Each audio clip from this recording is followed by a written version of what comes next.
With the Premier League season just around the corner, the podcast episodes on the channel are back with Toby and myself, and today we're going to be suggesting one transfer that every Premier League club needs to make before the start of the season. But it's been a long summer. How you been, mate?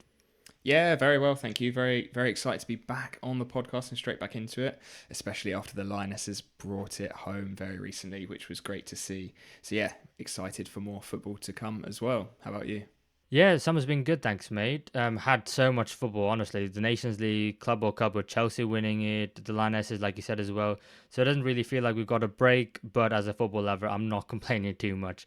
But let's get on with today's video, and that's one transfer that every Premier League club needs to make before the season starts. Timestamps are going to be in the video description below, so if you want to skip it to your team, we're going to go in alphabetical order, starting off with Arsenal, who have already made 6 new signings so far this summer. Lots of money spent. Do you think they need to make another one? And if so, who? Yeah, a really, really good window so far for Arsenal. And as a fan myself, I don't think there's really much room to complain at all. Zubermendi, Norgard, Kepa, Madueke as well. And it is that last position where maybe they could still do with a little bit more strength. And I think that is the left wing for Arsenal. I think there is still room for improvement there. I think they could really do with an elite left winger over Martinelli and Trossard.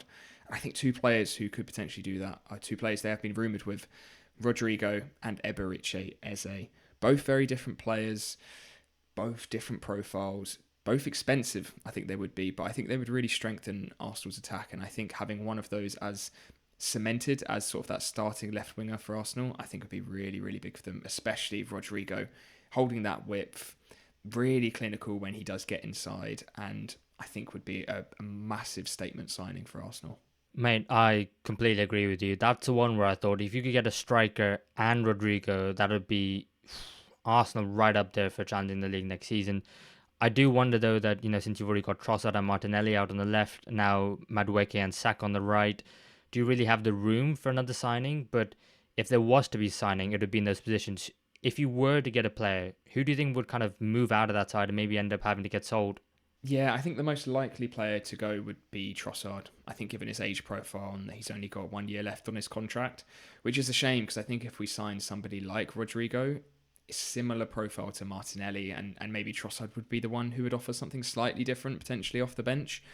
But with Martinelli's age, and I think we'd be asking for a lot of money to ship him on, I don't think it'd be likely at the end of this window. So yeah, Trossard probably would be the one to go. But overall, I think we could probably keep them all and balance it across all competitions, which would be great.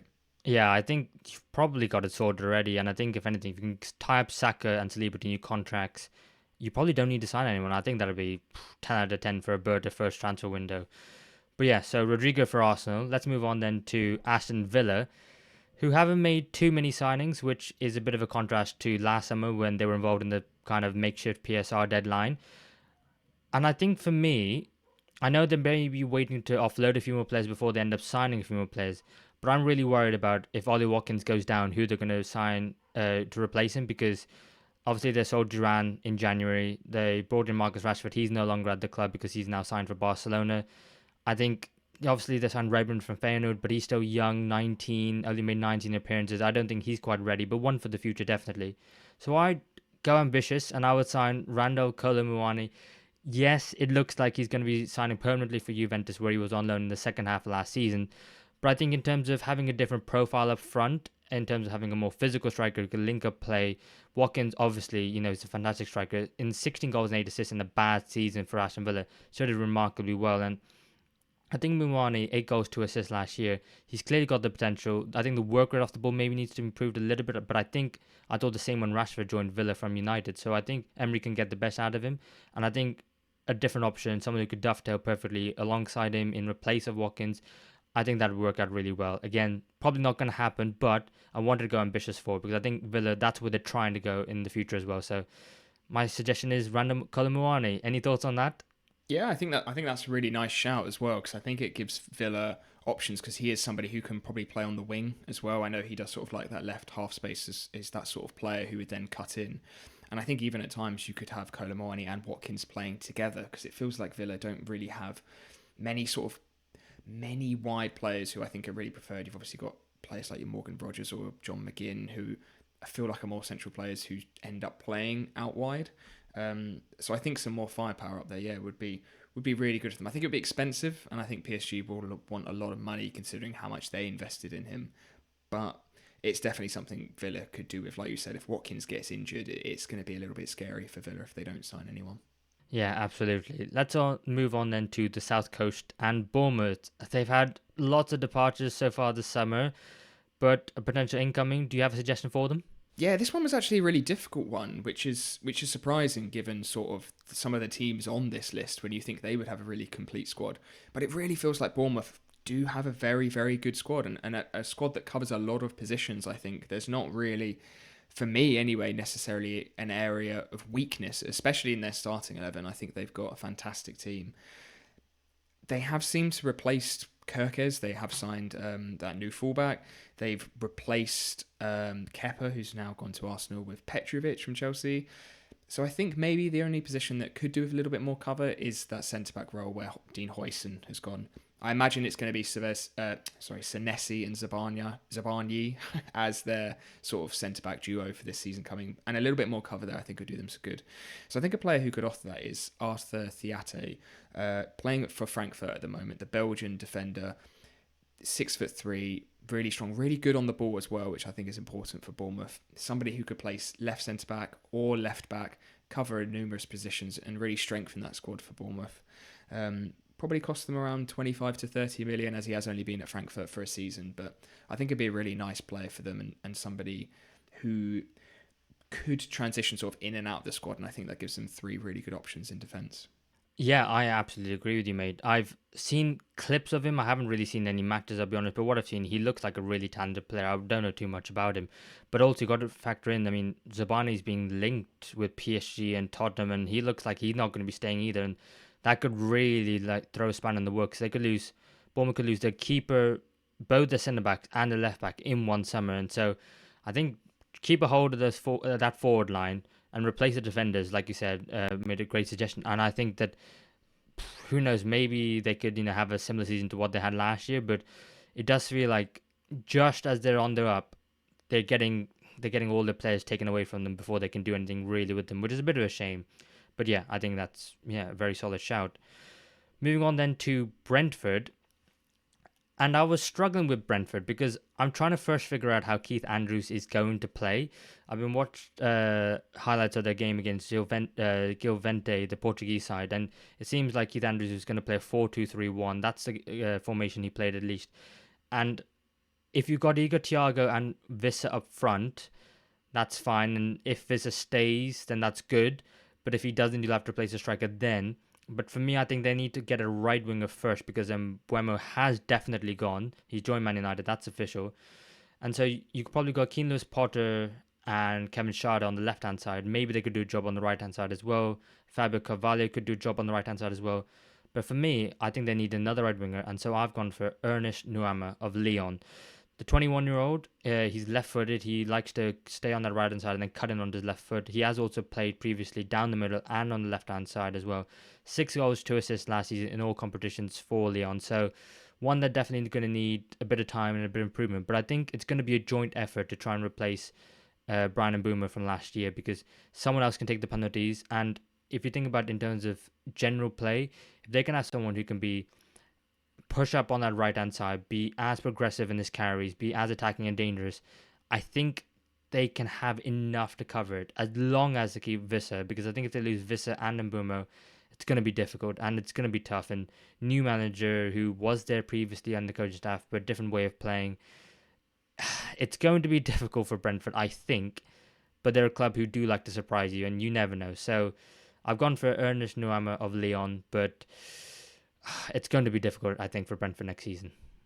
Yeah, I think that's a good shout to have someone especially with a similar profile to Mbomo, because I think as well, if you've got Worcester going, you've got a new manager, I think they're probably going to want to limit the amount of changes that they are doing to that squad, especially considering how well they played last season. I think they are going to want to try and keep things as consistent as they can. So yes, you might not be able to replace the goals and the impact that Mbomo has straight away with one player without spending an absolute shed load, essentially, given the quality that Mbomo has delivered for Brentford over the last few years. But getting somebody in who can at least fit the mould, maybe for now, and somebody young as well would be good for them to sort of build for the future. Yeah, Brentford fans, I think, will have fingers crossed that it's not going to be Visser off next. Otherwise, that's two very, very difficult players to replace. Yeah, well, let's see if we recommend them for another club later on. But now we'll move on to Brighton. And who have you suggested for Fabian Hurlitzer's side? Well, you say suggested for a club later on. It's not much later on because I do really think Brighton still need a striker. And one of those strikers I think they could go for is Wissa. I think he fits what Brighton need really, really well. The only question mark I think I have is whether Wissa is looking for that step up to one of the sort of elite clubs, one of those sort of traditional top six plus maybe Newcastle and Villa. Um, Given he got 20 goals or almost last season, he could make that jump. But I think Brighton would be a really, really good fit for him. He can hold the ball up, link that play really well, but he's also a fantastic finisher, which is what Brighton need, especially to convert the amount of XG that they make and how much they've underperformed in the last few seasons. They need somebody clinical, and I think Visser could really be that for them. If not Visser, another quick shout, Jonathan Burkat from Mainz in the Bundesliga, 6 foot tall, 18 goals, really good link-up play and a really good numbers in terms of progressive passes received, which is something that Brighton would want as well. So a similar play to Wissa, and two options that I really think Brighton need now and have needed for a number of seasons now is really to get that proper number 9. I do like the shout. I'm just not sure if Brighton are going to spend that much money on someone of his age. I do really like the young player they bought in Kostulas from Olympiacos. I mean, they spend like £30 million on him, so he's an expensive signing. You got Danny Welbeck, who every season I feel like we write him off, but then he does well. But yeah, I think Visser Brighton, I think that'll show a real statement of intent from Brighton. So we'll have to wait and see if he does end up staying at Brentford or not. On to the first newly promoted side, Burnley, with my suggestion. And I'm struggling with Burnley because they've signed 10 players already, and I'm still not any more confident that they're going to stay in the Premier League. And I know that's harsh, but the quality of the Premier League at the moment, I think they're going to have to do a lot. I'm worried about their attack. I'm not sure they have much in attack, but I'm really worried about the fact that they've lost James Trafford and he's going back to Manchester City because he was so crucial for them in the Championship last year. So I think Burnley really need to replace Trafford with a goalkeeper who's a Premier League quality, someone who could do the job for them now. And I think maybe you could hope for a return from Nick Pope, who is going to be my suggestion, because clearly Newcastle want a goalkeeper who's good with the ball at his feet.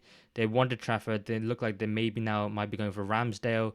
So does Pope really want to be a backup goalkeeper in what's going to be a World Cup year? Maybe he'll want to go to England. It could be his last time to play for England or at least be in the squad. So I think for me, he could make his return to Burnley, a place where he had a lot of success previously. And when you think about him not having a particularly good season last season for Newcastle, he still had the 9th best save percentage of all goalkeepers used in the Premier League last season with 71.7%. If Burnley can have a player in a position who was the 9th best at something last season in the Premier League, then that is automatically going to improve them if he can find that form. And we were saying he had a bit of a poor season last year. You could imagine if he just get back to his level he was and the level we expect from him, then he could have a massive impact for Burnley, who are going to struggle, and having a goalkeeper who can keep the ball out the back of the net is going to be imperative. Yeah, I think with Nick Pope, he is not great with his feet, which is an issue for him playing for one of the sort of top ball playing sides in the league, but he is still an exceptional shot stopper, and I think that is what Burnley would need and what Burnley should prioritise is getting a goalie that does exactly that. And as you say, it's a really good point with the World Cup year next year. If they do sign Ramsdale, if they do sign any keeper, is there going to be much chance of Nick Pope getting in if he's not regularly playing? Possibly not. So could be a good move for both. I would like to see that. I think that's a really good shout.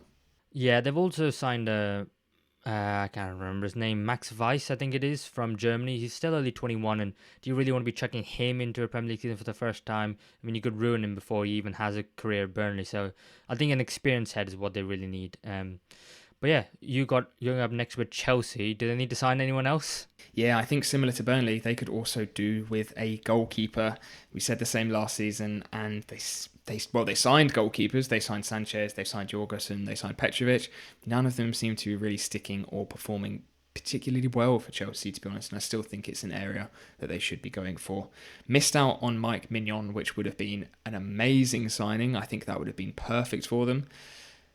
Now, I think they should just go and splash the cash on Diogo Costa. He's one of the best keepers in Europe. He's only 25 years old. He's great with his feet. They already sold Petrovic for 25 million. So if they see that as like, oh, they'll probably need to spend an extra 25, 30 on top of the money that they already made from Petrovic to get him, I think they just need to go and do it and stop this messing about with signing loads of keepers, trying them all out and failing. Just go and get a world-class keeper, get it done, and I think they'll be sorted. Yeah, I agree with you, mate. I saw Robert Sanchez in the Club World Cup final, and he had a phenomenal game in that. But I don't think, after everything I've seen all the last season and the season before, that all of a sudden that one performance, even though it was in the final, is enough to justify not going out and getting a goalkeeper. I think Chelsea are so close to being in the title race, and they probably are already. And I think a goalkeeper of someone like Diogo Costa, he could be the difference. Honestly, goalkeepers make such a difference, and I think it would be a risk. It would take a massive, massive change, and for Sanchez to be so consistent, which at this point I'm not sure I can see. But goalkeepers maybe do turn into their prime a little bit later. But yeah, I have to agree with that. I think that'd be a great signing. Yeah, and I certainly don't think Robert Sanchez is a bad goalkeeper. I just don't think he's at the level that Chelsea need him to be at. And he will probably start the season and start the season well. I wouldn't be surprised. But I think if and when he makes a mistake, maybe 7, 8 games in, and it's something that costs Chelsea a game, they'll be looking back and saying, we've said this for a few years now, that they need a really consistent goalkeeper. And I just don't think that's something that they have had or do have at the moment. Yeah. Okay, let's move across London then to Crystal Palace. Crystal Palace will be playing in the Conference League next season as things stands, which I'm not really sure how that's happened. But they need some quality. They also need a little bit of squad depth. But I think one of the big issues for Palace is that I think with Captain Marque, only having 1 year left on his contract, I think they'd be foolish not to sell him, despite the fact that they are in Europe, just because of the fact that Crystal Palace's model is, you buy players, you develop them, then you sell them on for more. You can't really afford to let Gay run out his contract. So when I think about it like that, all of a sudden without Gay, that defense looks a little bit weaker.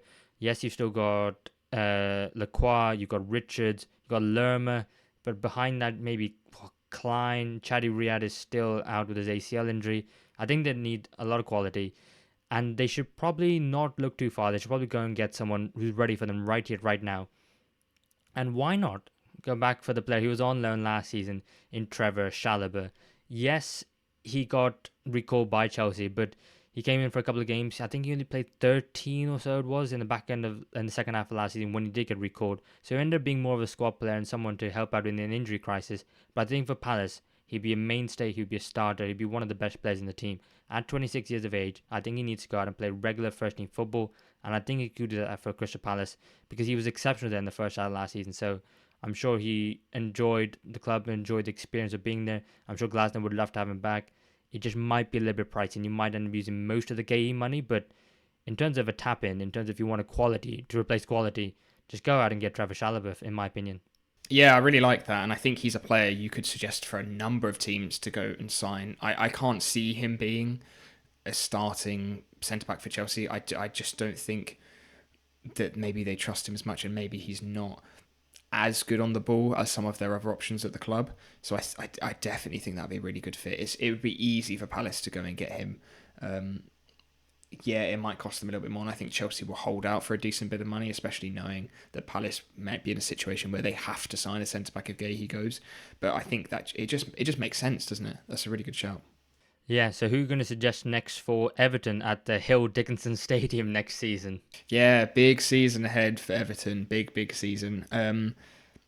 Their squad is actually a lot better than maybe I first thought it was, and especially with how they've been playing over the last few seasons. One player specifically, I think that could potentially do with a replacement and somebody to transition in as a replacement is Idrissa Gana Gueye, who has been a really, really good servant for Everton, is getting on. He is getting on, just to put it bluntly. 35 years old now, and I think they could do with another defensive midfielder to sort of come in and support and come in and eventually replace him. And a player I've picked for that is Lucien Agume from Sevilla. 23-year-old French midfielder who, in terms of profile, is exactly that sort of player. Somebody who's going to win back that ball, really high tackles, interceptions, and block numbers in La Liga last season, and really good carry numbers as well, which I think is something that maybe Ghana Gay doesn't quite bring as well. He's the sort of player who's going to win that ball, play it on, and somebody else do that carrying. Whereas I think with Agume, he can do both and do it really, really well. He was only signed by Sevilla last season for 4 million following a loan. So potentially they might not want to shift him on, but because he was only 4 million, I think they could go in 25, 30 million and get a really, really good player, and somebody who I think would be a really good fit for the Premier League as well. Mate, I really like that chat actually, because I think Idrissa Gana Gueye, while he signed a new contract and was so important for them last season, so it was important that Everton got him to sign that new contract. I think you do need to help him out. I think they've lost Decore on a free. I think he didn't resign his new contract. They lost a couple more other players for depth. I think that'd be a great signing for Everton, and one that was classic David Moyes the first time round he was at Everton, and so something that they need to do, I think, more of again. Yeah, and like you said, it wouldn't necessarily be a Gay straight out the team. I think, like you said, he still can offer a lot for them. He'll just need some more rest than maybe some of the younger players in the squad, and that's something that Agume could certainly do. And yeah, maybe in a season or two would be that full on sort of in the starting 11 every week. So next up we have Fulham, and for my pick, I'm trying to think of Fulham, and they haven't really made too many transfers so far this summer. They've signed obviously Benjamin Lecomte as a backup goalkeeper to Leno on a free from Montpellier, but they're a team who generally do transfers later on in the window because they're looking for market opportunities. And so I was trying to think of like what transfers could still be up in the air around late on in August. And so my suggestion for Fulham is Jadon Sancho. Now, just hear me out. I can already feel you being like, what the hell are you on about, Mev? But in terms of Sancho at United only having a year left on his contract, it means that United are in no position of power really. Sancho has all the power. And I think similar to Nick Pope when I said with Burnley, Sancho, it's going to be a World Cup year, and he's got an opportunity now to go to the World Cup under Thomas Tuchel, and he needs to go out and he needs to play regularly and he needs to play well. So he needs to play to a team who's going to play to his strengths. He's going to have to play regular game time, be trusted, and be the main man, and everything really like funneled towards him. And that'll be the perfect way of him going to that World Cup with England. And so I thought to myself, a team like Fulham, who have taken players who have not worked out at bigger clubs, let's say, with the likes of Iwobi, Smith Rowe, Traore, Pereira, Bassi, Sessegnon even, who left and came back, Leno with Arsenal. Fulham are great at this. And it's a team that are in London, so it's an area that, very close to Chelsea where Sancho was on loan last season. It's also a side that will play to his strengths and, in transition, which there will be a lot more than a side higher up in the table, which means that he'll have more space to exploit behind the back line. And I think also it doesn't have to be a permanent transfer. It could just be a loan for a season. Fulham would absolutely take that to have a player of his caliber. And if it's later on in the window, Man United might even pay some of his wages just to not pay his full wages next season because he's clearly not in favour under Amorim. So this is one where this is probably not going to happen, if we're being completely honest. Sancho probably has a vision in his mind of what kind of club he wants to go to. But I think this is one where if it's still late on and there's not too many offers there, Sancho to Fulham I think could be a lot of fun. Yeah, I think it's a difficult one because I think Sancho probably does need to take that step down slightly from the big clubs he has been playing for. I mean, you look at United and Chelsea, he's not making that first 11. Is he really going to make the first 11 of any of the other big sides in Europe at the moment, given his form? Probably not. I think a loan move would be really good to a side slightly lower down. I don't think Fulham would be able to probably afford a full transfer and maybe even his full wages because his wages are very, very high. But like you said, like Arsenal, obviously a bad comparison because this was a terrible move for club and player, but with Sterling going to Arsenal, Chelsea paying part of his wages, could United do the same just so they're not paying his full wages to somebody like Fulham? It could work, and I think it could be a good move for Fulham, and it'd be a move that I think is needed for Sancho to get his confidence back, get back playing regularly, and then maybe sort of look back to getting to one of the elite European clubs. Yeah, it's funny you say that because Fulham have actually been linked to Raheem Sterling, and I thought to myself, that is kind of a very Fulham signing because Willian's obviously left now. Sterling could be that replacement for Willian, like perfectly. But I just thought I wanted to be a bit more exciting because I think Fulham have that potential to be a side where they could have a Maverick in their side and still be exciting. And imagine Anthony Robinson bombing down the left hand side. Sancho could then have the ability to cut inside and shoot and make crosses from a very dangerous angle. So it is one where I just thought they're a side who maybe old school Premier League like 10 years ago. They could have a Maverick, someone who doesn't maybe defend as much, and it could work. And I just wanted to like throw a bit of fun in there. So yeah, but in terms of for Leeds United, they need to make sure they can survive in the Premier League next season. So I'm sure their signing's probably not going to be fun, a little bit more functional. Who have you gone for, mate? Yeah, I've gone for a very straightforward one, I suppose you could say, and that is just to sign Manor Solomon on a permanent. He was fantastic for them last season on loan, 10 goals and 12 assists in the league. Whether Spurs are going to use him much, or he's going to be in and around that squad, I'm not too sure. They've got a few decent options. 15, 20, 25 million, I think is be good business for Leeds. He knows the club. He knows he can play well. It just makes sense for both, and I think it's just a super easy one to suggest. So that's why I've done it.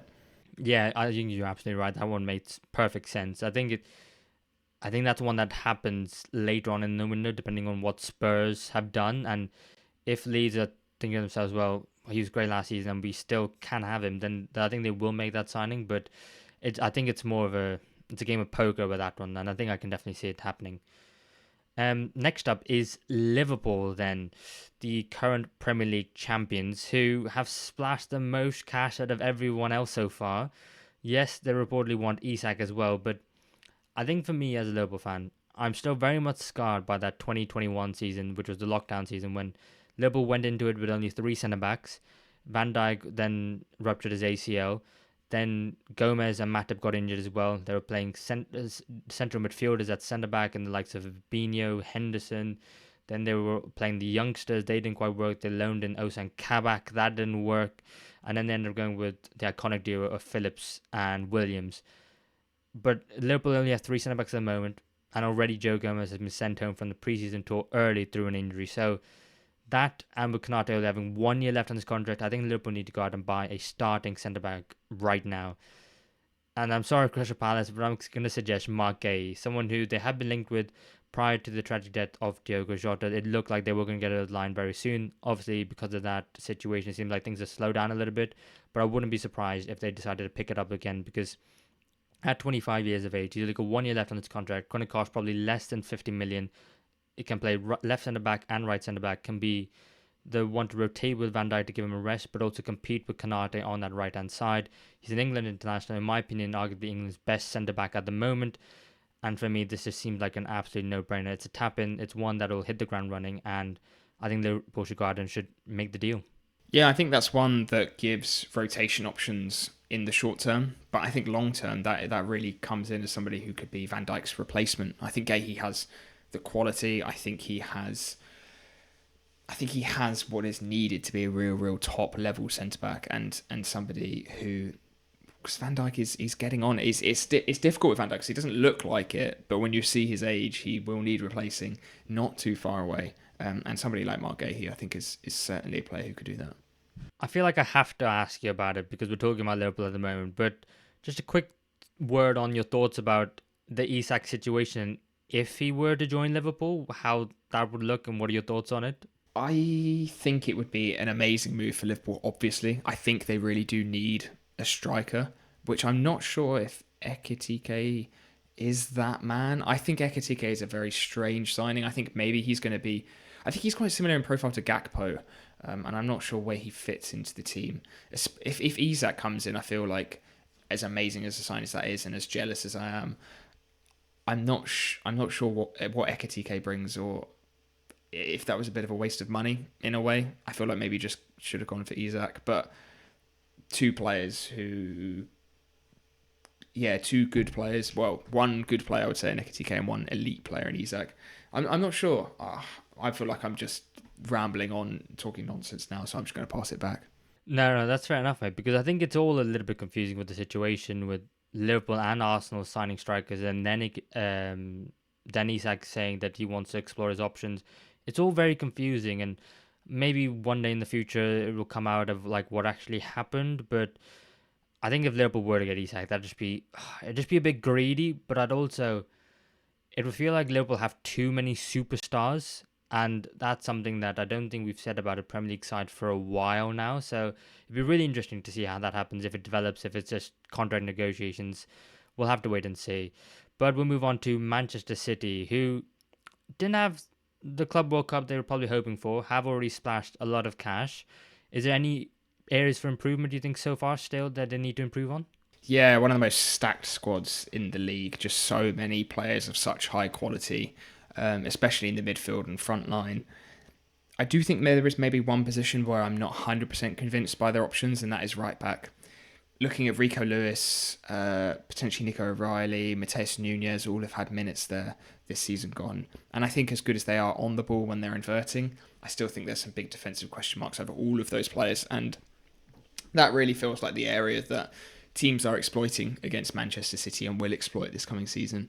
And I think they could do with somebody there who they can play in games where they need a very good defender. If they're coming up against one of the top left wingers, I'm not sure how any of those three players would fare. And this is maybe a bit of a crazy shout and somebody they would need to spend a lot of money on. But they could just go out and get Jules Koundé from Barcelona. I think it would be a massive signing for them. I think he would be their more consistent starter at right back. And I think somebody who could still do a job inverting. I think he's really, really underrated on the ball. We know that he is an elite defender and a really, really consistent player for Barcelona. And I just think a slightly different profile to the options that they have, and somebody who I think would be really, really good in those big games especially. Mate, that would be absolutely unreal if they went out and signed Jules Koundé. I'm not sure if Barcelona would be willing to let him go, but considering their financial situation, you don't know. I mean, maybe that could be one. I think he's in talks to sign a new contract, so we'll have to see how that goes. But I'd be hard pressed to say that Man City have a weakness if they sign Jules Koundé. So yeah, I think that's phenomenal. Yeah, it would need to be a big transfer fee, but City probably, if anyone, have the money to do it, don't they? So you never know. Yeah, they're one of the sides who definitely have the money for it. But let's then move across Manchester to Manchester United. And they've signed a couple of really good players. I mean, they signed obviously Diego Leon, the youngster who's going to be playing left wing back for them this season, competing with Patrick Dorgu. They've also signed Mateus Cunha and Brian Mbeumo, two of the best forward players in the Premier League last season for Wolves and Brentford respectively.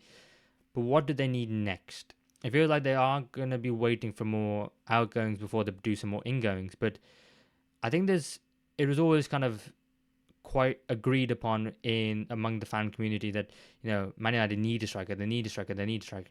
And then all of a sudden I've seen like a bit of a narrative shift to maybe they need a midfielder more, because maybe the midfield doesn't quite gel together, and midfield is when you win or lose games and you need to control the midfield. So I was torn between whether I go for a striker or midfielder, but in the end I thought to myself, Man United were so bad last season and they were so bad at scoring goals that so what if they're, all a big gun ho and they score too many goals, but also they concede far too many as well. So I thought I'm going to go for a striker. And I went for Ollie Watkins because clearly there's a strategy with signing Cunha and Mbeumo about Premier League proven players at a decent age. There's not many strikers of a decent age who are going to be going to Manchester United unless they're 100 million plus. So I thought to myself, the Watkins one does make sense. He's 29 at the moment. He's 30 in December, so he's on the older side. But for someone who supposedly had a bad season, he got 16 goals and 8 assists last season in the league, 17 goals and 12 assists in all competitions. He's an England regular, and he would lead that line really well. And all of a sudden, with Watkins, Cunha, and Mbeumo, that'd be some front line that Amorim would have compared to what he had last season. So I feel bad for Aston Villa, and I'm also not sure if Aston Villa would be willing to let him go. But I just think if you need, Man United have had so many strikers that haven't worked, they need to go out and get the sure thing, and Watkins is that. Yeah, I think if you look at Amorim's, the way that he plays and the way that sort of Gyökeres operated at Sporting, Watkins is that player who can really stretch back lines, really look for those long balls over the top, run through and finish, or look for those passes through, hold it up, and bring in your sort of Mateus Cunha and Brian Mbeumo to get the goals. Because Watkins' his creative numbers are exceptional for a striker. The amount of assists and chances that he creates are really, really good. And I think when you're playing in that system with two goal scorers behind him as well, you don't just want a goal scorer and a striker. You want somebody who can do both. And Watkins feels like one of the few players, I suppose, in the Prem or even in Europe that can do both at an elite level. Would be a really, really nice coup for Man United. I think that would be great for them. It seems the rumours at the moment are Sesko. It seems like maybe the biggest United rumour for a striker at the moment. If you see that as a good fit at all, as well as Watkins. I see Sesko as a phenomenal player, but I think he probably doesn't want Man United at the moment because of the fact that they're not in Europe at all this season, and who knows if they will be in Europe next season either. Plus the fact that, maybe there was a whole Arsenal link to them. And I also didn't want to say Sesko just in case you picked him for our next club. So who have you picked for Newcastle? Yeah, Newcastle was a funny one, and it feels like there's two paths to go down. If Isak is there and if Isak isn't there. And potentially even if he is still there, it does feel like Newcastle could probably still do with a striker, potentially as backup. So I have gone for a striker. And there are a few options. Sesko is certainly one. I think he would be a really good fit for them. I think in terms of a profile similar to Isak, he's not far off at all. He's tall, he's a good runner, he's a good finisher, somebody who can stretch teams, which Isak does fantastically. A few other options as well. I think another one could be Gonçalo Ramos. I think, again, a similar profile. He's still only 24 and is not really a starting player for PSG despite his quality. And despite especially seeing him play for Portugal, how well he has performed, I think could be somebody who could be even a little bit of a bargain, potentially. And of course, another name, throw him in again, Yoane Wissa. Strong links to Newcastle, would be a good price, can go straight in the side and would be a good fit, I think. So, yeah, I think it's got to be a striker for Newcastle, I think, this window. And who have you gone for? If I had to pick one, if Isak goes, Benjamin Sesko. If Isak stays, Yoane Wissa. They would be my picks. Hang on now. You can't suggest Vissa for both Newcastle and Brighton. I think you're going to have to go Sesko in that case. They can go for a bidding war, between them. I think Wissa would look for Wissa would certainly look for the Newcastle move. I think if the options presented him, because it feels like he's looking for that step up. Whereas I think Brighton maybe is a step slightly more to the side. So yeah, if he was going to go anywhere, it'd definitely be more likely Newcastle. Okay, yeah, I can definitely see that.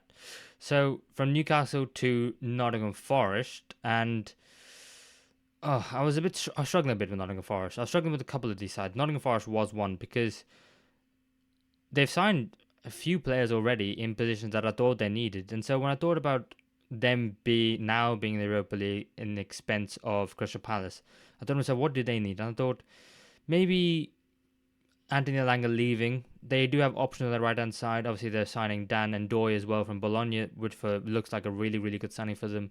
But I thought someone who's maybe more of an out-and-out right winger. So I went for someone who is still only 24, but has had a bit of a drop-off in form. So I think Nottingham Forest could potentially get a player that's probably their level, maybe the level above, but for slightly cheaper.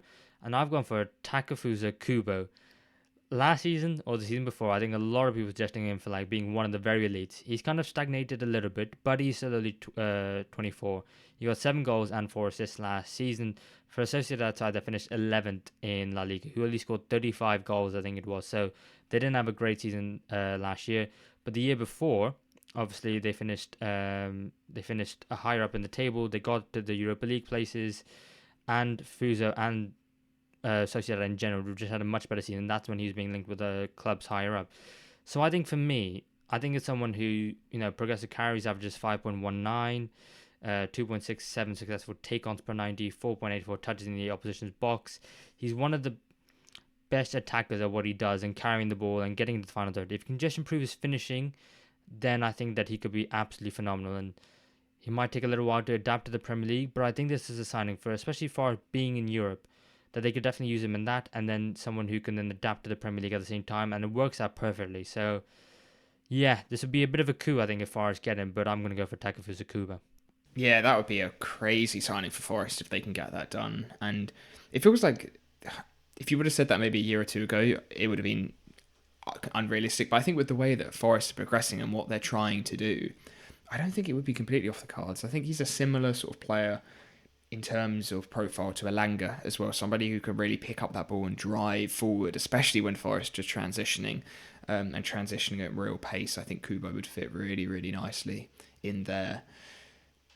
Probably cost a decent amount, but as you said, Sociedad finishing 11th in La Liga, is that a crazy jump for Nottingham Forest? If they play as well as they did last season, this season, I don't think so. Yeah, I think that could be a massive statement for Forest to go for that. Yeah, mate, don't doubt Mr. Marinakis' vision. I mean, clearly he knows what he's doing. And next up then is Tottenham Hotspurs, and I'm going again because I really like Thomas Frank. I think there's something building here. I think, we're going to have to see how Spurs do into the Champions League next season. Are they going to cope better with both competitions? But I think they need some more depth, but I also think they need some more quality in that midfield because I'm not quite sure about who Thomas Frank prefers at the moment. I think the young players are definitely going to take a forefront of like the Sar, the likes of Bergval. But I think there's also room for someone who's a bit more experienced and someone who can bring some quality. And so I've gone for a bit of a market opportunity because I've gone for Douglas Luiz because I know he's been in Juventus for a year, but the rumours are that he's not very happy there. He's being offered around Premier League clubs because he wants to make a return to English football. Still only 27. Juventus paid over 50 million euros last year for him. It didn't quite work out for him. 19 league matches he ended up playing. Wasn't favoured really under Thiago Motta, even though he signed him. Thiago Motta then got axed, and then they brought in Igor Tudor. Hasn't quite worked out much better for him there. And I think it's one where you can bring him back to England, you can put him in that midfield, someone who can really control the ball in the middle of the park, especially when you're dominating possession, which Spurs try and tend to do generally. And we'll see how Thomas Frank does it. But I think it's one where it's a market opportunity, but it just makes sense to me. So I'll go for Douglas Luiz for Spurs. Yeah, having somebody is that sort of number 6 who I think he would bring something different that I don't think Spurs have. You've got Basuma, sort of the defensive player. Bentancur is somebody who's maybe a bit more of a carrier. Whereas Douglas Luiz, I could really imagine him sitting deep in that Spurs midfield, pinging balls out to the wing, looking for Kudus, looking for Johnson. That could work really, really well. And Premier League proven, as you said, I think it would be a really big thing. And maybe because of the way he's fallen our favourite Juve, could get him for a decent price. Yeah, they've also been linked with the likes of João Palhinha as well from Bayern Munich. That's same position but completely different types of players. So it is one we're probably going to have to see Thomas Frank's Spurs side in a competitive game before we can start to say anything for sure. But I think it is one where it is very exciting times for Spurs ahead. And then you've got the final promoted team up next, Toby, with Sunderland, who've already spent over £100 million on transfers. But do you think there's still some areas they need to improve on? Yeah, this was the hardest team, I would say. One, because I feel like they're the team I know the least. I haven't watched much of Sunderland. I don't know most of their players, I would say. I don't particularly know much about all of them. And also because the amount that they have spent, it feels really difficult to then suggest any more transfers, especially sort of in the attacking areas. It feels like they have signed a lot of players. So I was looking at free agents specifically for Sunderland. Keep that spending maybe as it is for now and just try and get some players on a free. And I've picked out 3 Premier League proven players. Looking at Kufal from West Ham and Nelson Semedo from Wolves, I think could be a really good defensive cover for them. Add a little bit more quality in that back line and quality maybe going forward when the opportunity arises for Sunderland to be able to do so. Obviously, being a promoted side, I think they are going to have to sit back a little bit in most games, but those players could bring something different, I think, to what they have at the moment. And the player that I would actually go for as my full suggestion is Dominic Calvert-Lewin. Take a punt on him from Everton as a free agent. On his day, he can be exceptional. And I think, as I said, where Sunderland are going to be sitting back a little bit more, he would be a really, really good outlet for them. And could be a player who would come into that side. The other 2 sort of main starting strikers for Sunderland only had 12 goals or 8 goals respectively in the league last season, and that was the Championship. So I think a little bit more firepower up there. Somebody who can come in, has a lot to prove, I would say, and I think would do a really, really good job for Sunderland. I agree with you, mate. I think they do need a little bit more Premier League experience, I think it is. And it's difficult because, like you said, they've signed so many players, but I'm looking at that striker position, and if they can get someone who can not only score goals, but also someone who can hold up the play and link up play with all the new signings around them, I think that will come as a massive benefit, and someone who can just relieve the pressure when they are under the cosh, because they will be for the majority of games this season. So I do like the signing. I am looking at that Sunderland squad, and I'm not sure what to expect really. So it's gonna be really exciting times at the Stadium of Light. You're up next as well with West Ham United and Graham Potter, a side who I think it's still a few weeks off, but aside, not many are too convinced going into the new season. I think it's fair to say. Are any of your signings going to make any change for them? Do you think? Yeah, the big hole for West Ham for me at the moment is the hole taken by Mohamed Kudus leaving to go to Spurs. I think that is where they need a replacement. A few options sort of floating around within the league, looking at Leon Bailey, Adama Traore. Not quite the quality of Kudus, but players who would maybe be on the lower side of spending. And West Ham have spent a lot of money in recent years, and maybe this season they need to keep that down a little bit. A player they may have missed, actually, I think, is Simon Adingra, who has gone to Sunderland. I think that would have been a really smart pickup for West Ham, and a player I think was massively underrated at Brighton. I'm a really big fan of his, and excited to see him at Sunderland. But the player I'm actually going to suggest is Malik Fofana of Lyon. Everton have had a bid rejected for him. They seem to be holding out for around 35, potentially even up to 40 million. And I think this is the perfect Mohamed Kudus replacement. Fofana is a really, really raw dribbler, somebody who is so direct and explosive, and that is exactly the sort of profile that has been left behind with Kudus. 5 goals and 4 assists in Ligue 1 last season, and 6 goals and 1 assist in the Europa League for Lyon last season. Could be a really strong signing for West Ham in what could be a really important season for them coming up. Oh, I think that's tasty. Especially taking him from under Everton's noses, who do look like they really, really want him.